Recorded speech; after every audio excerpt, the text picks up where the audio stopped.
राजेश राज हमारे साथ जुड़े हुए हैं। राजेश, इसकी पृष्ठभूमि थोड़ा सा हम जानना चाहेंगे कि क्यों ऐसा हुआ। देखिए, कहीं ना कहीं सियासत में जो महत्वाकांक्षा होती है, वो महत्वाकांक्षा एक बार फिर से जो है वो सर चढ़कर बोल रही है। पशुपति कुमार पारस 1977 से लगातार विधायक रहे। अलौली जो खगड़िया जिले में आता है, अलौली विधानसभा निर्वाचन क्षेत्र से वो लगातार चुनकर आते रहे और रामविलास पासवान ने अपने दोनों भाइयों को सियासत में जो है वो एस्टेब्लिश करने का भी काम किया। जो सबसे छोटे भाई थे वो समस्तीपुर से रामचंद्र पासवान सांसद हुए और पशुपति कुमार पारस 1977 से अलौली खगड़िया से विधायक चुनते रहे। कई बार बिहार सरकार में मंत्री भी रहे। अभी कुछ दिन पहले तक भी जब तेजस्वी और नीतीश कुमार दोनों अलग हुए, लोजपा की जब बिहार में एंट्री हुई तो पशुपति कुमार पारस एमएलसी और मंत्री दोनों बनाए गए। तो कहीं ना कहीं पार्टी के भीतर जो चिराग पासवान का कद जिस तरीके से लगातार बढ़ता गया, वो राष्ट्रीय पहले संसदीय बोर्ड के अध्यक्ष बने, फिर उसके बाद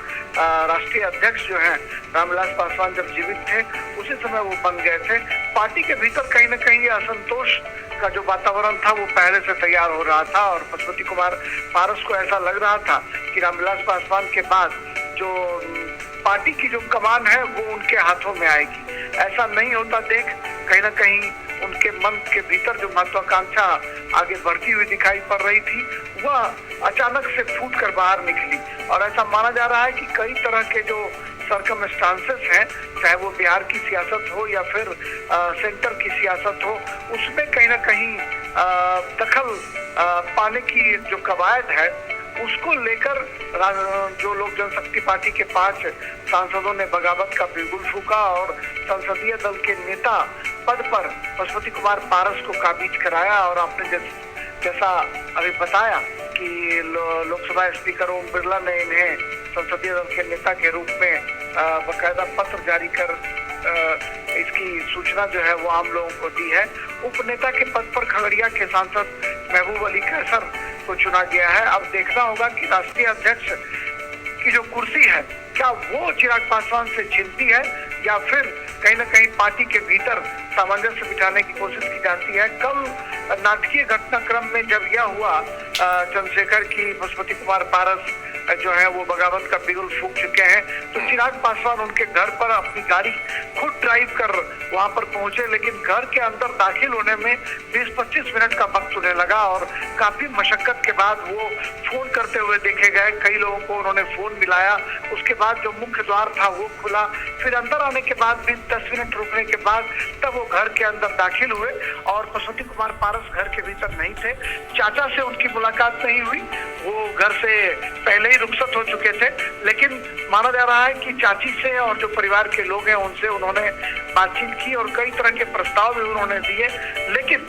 सब कुछ ठीक ठाक होता नहीं दिखाई पड़ा और फिर 1.5 घंटे के बाद वो निकल गए। राजेश, बिहार की जो सियासत है उसको आप काफी अच्छी तरह से समझते हैं। ये जो कुछ भी हुआ है इसका बिहार में क्या कुछ प्रतिक्रिया इसको लेकर के आ रही है और एलजेपी का भविष्य किस ओर जाता हुआ आपको दिख रहा है? देखिए, बिहार जो है वो हमेशा जोड़ तोड़ की सियासत के लिए जाना जाता रहा है और बिहार में कब क्या हो जाए ये कोई नहीं जानता है। और यही वजह है कि कल जो अप्रत्याशित ये घटना घटी कि परसों रात अचानक से बैठक होती है और बैठक के बाद अचानक से संसदीय दल के नेता चुन लिए जाते हैं पशुपति कुमार पारस, और इसकी भनक तक चिराग पासवान को नहीं मिलती है। हालांकि ये जानकारी जो मिल रही थी कि चिराग लगभग 1 महीने से बीमार चल रहे थे, शायद कोरोना संक्रमित भी थे और उसकी वजह से वो लगातार पार्टी से कटे हुए थे। पार्टी में कई तरह की गतिविधियां जो चलनी चाहिए थी वो गतिविधियां नहीं चल रही थी और जो सांसदों ने ऑफ द रिकॉर्ड हालांकि कई तरह के आरोप चिराग पासवान पर लगाए, लेकिन on the record Chirag Paswan पर किसी ने हमला नहीं किया और कहा कि वो चाहे तो पार्टी में बने रह सकते हैं, सिर्फ नेतृत्व परिवर्तन किया गया है, पार्टी से उन्हें निकाला नहीं गया है या फिर पार्टी तोड़ी नहीं गई है। और पशुपति कुमार पारस ने भी कहा कि पार्टी को बचाया गया है। ये बात और है कि सोशल मीडिया पे जिस तरीके से लगातार इस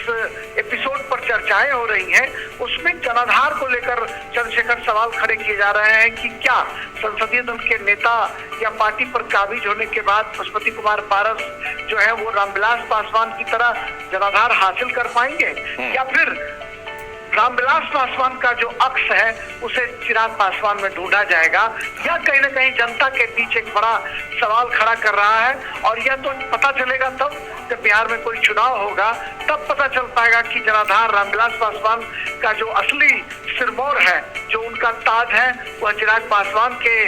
सर पर रहेगा, या फिर पशुपति कुमार पारस उनकी जो विरासत है, उनकी जो सत्ता है उसको संभालेंगे। बहरहाल यह जो घटना घटी है, इसको लेकर बहुत प्रतिक्रिया बिहार से आ रही है और लगातार लोग दबी जुबान ही सही, लेकिन यह जरूर कह रहे हैं कि रामविलास पासवान ने अपने परिवार में अपने समेत दोनों भाइयों को खड़ा किया, एस्टेब्लिश किया, बेटे को बनाया, भतीजे को बनाया। परिवारवाद के आरोप भी रामविलास पासवान पर लगते रहे, लेकिन उन्होंने दोनों भाइयों को सांसद और बिहार सरकार में मंत्री बनाकर एक प्रतिमान भी स्थापित किया कि अमूमन भाइयों में बनती नहीं है, लेकिन रामविलास पासवान ऐसे बिरले शख्स थे जिन्होंने अपने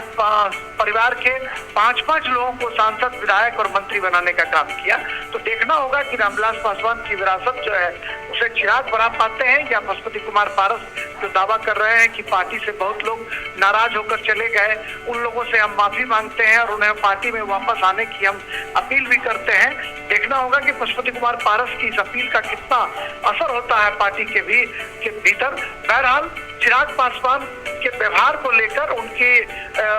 दबी जुबान से उनके जो सांसद हैं वो उन पर एरोगेंसी का आरोप लगा रहे हैं और कह रहे हैं कि अच्छा व्यवहार नहीं होने की वजह से हम सबों ने यह रुख अख्तियार किया है। अब देखना होगा कि आने वाले दिनों में क्या कुछ बिहार की सियासत देखने को मिलती है। और कल जनता दल यूनाइटेड संसदीय दल के जो नेता है ललन सिंह और प्रवक्ता संजय सिंह और महेश्वर हजारी, जो रामविलास पासवान के